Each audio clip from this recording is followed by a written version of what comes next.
Hi hello നമസ്കാരം എല്ലാവർക്കും പുതിയൊരു വീഡിയോയിലേക്ക് സ്വാഗതം. ഗോൾഡിന് രണ്ട് ലെവൽസ് ഞാൻ വാട്സപ്പ് ചാനൽ അപ്ഡേറ്റ് ചെയ്തിട്ടുണ്ട്. അറ്റ് ദ സെയിം ടൈം തന്നെയാണ് ഞാൻ വീഡിയോസ് എടുക്കുന്നത്. ഈ രണ്ട് ലെവൽസ് ആണ് ഞാനിവിടെ വാച്ച് ചെയ്തിരിക്കുന്നത്. ഒന്ന് രണ്ട് ഈ രണ്ട് ലെവലാണ്. സോറി, പെന്ന് കയ്യിലില്ല, മൗസിലാണ് പരിപാടി ചെയ്യുന്നത്. അതുകൊണ്ട് കുറച്ച് അസൗകര്യം ഉണ്ടാകുമെന്ന് ക്ഷമിക്കണം. ഈ രണ്ട് ലെവലാണ് ഞാനിവിടെ നോക്കുന്നത്. ഇപ്പോൾ നമ്മൾ ഈ ലെവൽ നോക്കുന്നത് പറയാം, മാർക്കറ്റ് ഓൾ ടൈം ഹൈയിലാണ് നിൽക്കുന്നത്. ഏകദേശം ഓൾ ടൈം ഹൈയിലേക്കാണ് മാർക്കറ്റ് എത്തിക്കൊണ്ടിരിക്കുന്നത്. ഇപ്പം നമുക്കിവിടെ വെക്കാനുള്ള ഹൈ എന്ന് പറയുന്ന, അല്ല ടാർഗറ്റ് എന്ന് പറയുന്ന, പ്രീവിയസിൽ ഉണ്ടായിരുന്ന ഏകദേശം ഒരു 37 ലെവലാണ് നമുക്ക് ഓൾ ടൈം ഹൈ ആയിട്ട് ടാർഗറ്റ് വെക്കാനായിട്ട് പറ്റുന്നത്. അതൊക്കെ അവിടെ നിൽക്കട്ടെ.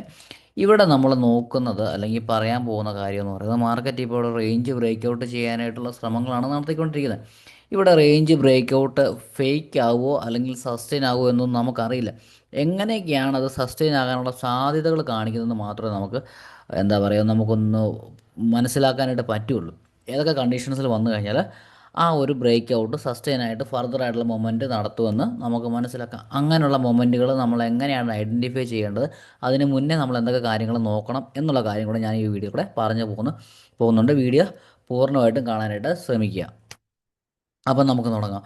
ഇവിടെ എന്താണ് മാർക്കറ്റ് ഈ രണ്ട് ലെവല് എഗെയിൻ ഈ ഒരു ലെവൽ സപ്പോർട്ടായിട്ട് ആക്ട് ചെയ്യുന്നുണ്ട് അല്ലേ. അറ്റ് ദ സെയിം ടൈം ഈ ഒരു ലെവൽ റെസിസ്റ്റൻ്റ് ആയിട്ട് ആക്ട് ചെയ്യുന്നുണ്ട്. ഈ ലെവൽ എടുക്കാനുള്ള റീസൺ എന്ന് പറയുന്നത്, പ്രീവിയസ്ലി മാർക്കറ്റ് റിയാക്ഷൻസ് നടത്തിയ ഒരു ലെവലാണ് ഞാൻ എടുത്തിരിക്കുന്നത്.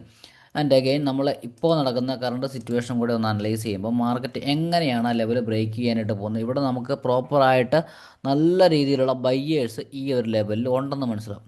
ഓരോ ക്യാൻഡിൽ നോക്കി ഇവിടെ നല്ല രീതിയിൽ ബൈയിങ് പ്രഷർ ഉണ്ട്. എഗെയിൻ ബൈയിങ് പ്രഷർ, നല്ല strong buying pressure. At the same time strong buying pressure, ഇവിടെയൊക്കെ ബൈയിങ് പ്രഷർ ഉണ്ട്. അപ്പോൾ ബയ്യേഴ്സ് നിൽക്കുന്ന ഒരു ലെവലാണ്. ഇവിടെ സെല്ലേഴ്സ് നിൽക്കുന്നത്. ഈ ഒരു സെല്ലേഴ്സിനെ ഇവിടെ നിന്ന് വന്ന ബയ്യേഴ്സ് മീറ്റ് ചെയ്യണമെങ്കിൽ അല്ലെങ്കിൽ ബീറ്റ് ചെയ്യണമെങ്കിൽ ഇവിടെ വന്ന് നല്ലൊരു വൺ സൈഡ് മൊമെൻറ്റമാണ് ഇവിടെ നടത്തിക്കൊണ്ടിരിക്കുന്നത്. ഇപ്പോൾ എന്താണ്, ഇവിടെ കയറിയ ആളുകൾക്കെല്ലാം ഈ ഒരു ലെവലിൽ വേണമെങ്കിൽ ഇറങ്ങാം, റീലിൽ നിന്ന് എക്സിറ്റ് ആയി പോവാം. ഇവർ എക്സിറ്റ് ആയാൽ ഫ്രഷ് ആയിട്ട് ഏതെങ്കിലും ടീമുകൾ ഇവിടെ കയറുന്നുണ്ടോ എന്നാണ് നമ്മൾ മനസ്സിലാക്കേണ്ടത്. അതിനുവേണ്ടി നമുക്ക് ഇവിടെ നോക്കാൻ പറ്റുന്നത്, ഇവിടെ എന്താണ്, ഒരു high low again high low high എടുത്തിരിക്കുക അല്ലേ. അപ്പം ഇവിടുന്ന് കയറിയ ആൾക്കാരെല്ലാം ഇതിൻ്റെ അകത്തുണ്ട്. അപ്പോൾ ഇവിടെ ഒരു ഹൈ ആണ് എടുത്തിരിക്കുന്നത്. ഈ ഒരു ലെവൽ ബ്രേക്ക് ചെയ്തു, എഗെയിൻ ഒരു റീടെസ്റ്റ്, ഒരു പുൾ ബാക്ക് തരുന്നു, എഗെയിൻ കയറുന്നു. ഈ ഒരു സ്ട്രക്ചർ ആയിരിക്കണം മാർക്കറ്റ് ഒന്നുകിൽ ഇവിടെ തരേണ്ടത്. അല്ല എന്നുണ്ടെങ്കിൽ മാർക്കറ്റ് ഇവിടെ റേഞ്ച് ക്രിയേറ്റ് ചെയ്തിട്ട് ആ റേഞ്ചിന് ബ്രേക്ക് ഔട്ട് തരണം. അല്ല എന്നുണ്ടെങ്കിൽ മാർക്കറ്റ് ഒരു ഫാള് നടത്തി അതേ ക്യാൻഡിൽ തന്നെ മാർക്കറ്റ് മേലേക്ക് കയറി ഏകദേശം നമുക്കൊരു ഇതുപോലൊക്കെ ഒരു ക്യാൻഡിൽ ഈ ഒരു ലെവലിൽ എവിടെയെങ്കിലും വരികയാണെങ്കിൽ നമുക്ക് അവിടെയും ബൈയിങ് പ്രഷർ ഉണ്ടെന്ന് നമുക്ക് മനസ്സിലാക്കാം. പിന്നെ നമുക്ക് അറിയേണ്ടത് അല്ലെങ്കിൽ നോക്കേണ്ടത് എന്ന് പറയുന്നത്, ഈ ഒരു ക്യാൻഡിലുണ്ട്. ഈ ഒരു ക്യാൻഡിൽ ലോ എന്ന് പറയുന്നത് വളരെ ഇമ്പോർട്ടൻ്റ് കാര്യമാണ്. ആ ഒരു ലോ നമുക്കൊന്ന് മാർക്ക് ചെയ്യാം. ഞാൻ ജസ്റ്റ് ടൂൾ എടുക്കുന്നു, കണ്ടോ, ടൂൾ എടുക്കുന്നു. ഓക്കെ, ഈ ഒരു ക്യാൻഡിൽ ലോ എന്ന് പറയുന്നത് 36.93 എന്ന് പറയുന്നത് വളരെ ഇമ്പോർട്ടൻ്റ് ആയിട്ടൊരു ലെവലാണ്. ഇവിടെ നോക്കി ക്യാൻഡിൽ റിയാക്ട് ചെയ്തിരിക്കുന്ന ലെവൽ ഈ ഒരു ലെവൽ മാത്രമല്ല കേട്ടോ ഞാനിവിടെ എടുത്തിരിക്കുന്നത്. ഈ ഒരു ക്യാൻഡിലുണ്ട്. ഈ ഒരു ക്യാൻഡിൽ എന്താണ്, സെല്ലിംഗ് പ്രഷർ തന്ന ഇതിന് ഫർദറായിട്ടൊരു മൂവ്മെൻറ്റ് മാർക്കറ്റിന് അവിടെ നടത്തായിരുന്നു. പക്ഷേ ആ മാർക്കറ്റ് ആ മൂവ്മെൻറ്റ് നടത്തിയില്ല എന്നുള്ളത് ഞാനിവിടെ കൺസിഡർ ചെയ്യുന്നൊരു കാര്യമാണ്.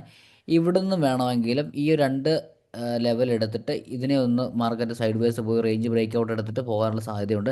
ഇത്തരത്തിലുള്ള മൾട്ടിപ്പിൾ ആയിട്ടുള്ള രീതിയിലാണ് മാർക്കറ്റ് ഇവിടെ റിയാക്ട് ചെയ്യാനായിട്ട് പോകുന്നത്.